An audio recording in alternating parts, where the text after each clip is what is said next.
In this video, I'm going to show you how to update cost price or selling prices of your product inventory. So if you go to product inventory, click on product stock, there are different options.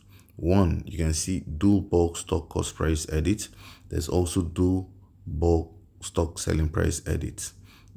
We have tutorial videos that shows you how to do that. You can also do it from view stock. These are the places that if you update the product prices, when you try to write an invoice, you see the new prices you've updated. However, there's a mistake that a lot of people do. They go to product, click on view product. Let me select just a particular category, fetch data. Now you notice we've removed cost price and selling price field from here, just to prevent people from coming here to edit the prices and wonder why when they want to write an invoice, the prices have not been updated.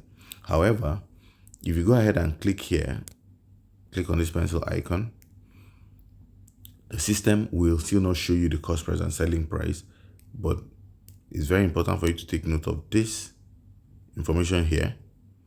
So it tells you to edit this item's price, please go to view product stock and do it, which is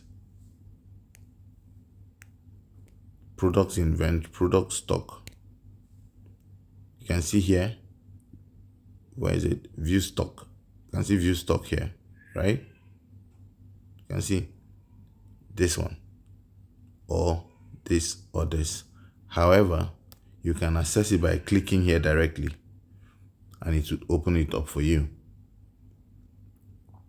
To open it up for you, here you get to see all the different locations or warehouses where you have that particular item, and you can click directly. Let me maximize this. You can click here. Let's say I click on this selling price now, and I'll be able to change the price to whatever I want.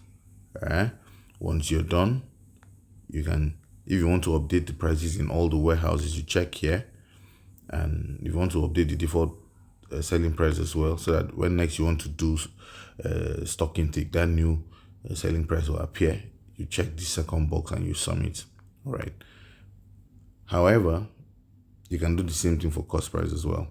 However, if it's this product cost price and selling price that you want to update, you have to note that when you update it here, it's not going to appear when you're writing invoices. The new price is not going to appear. It will only appear when you're doing stock intake.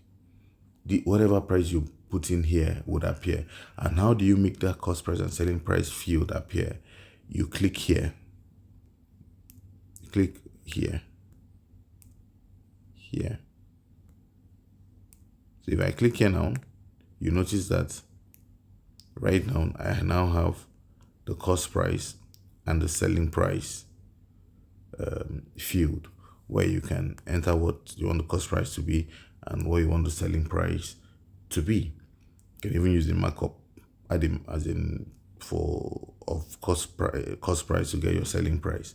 But you note that whatever you do here is when you're doing stock intake, that these new prices will appear.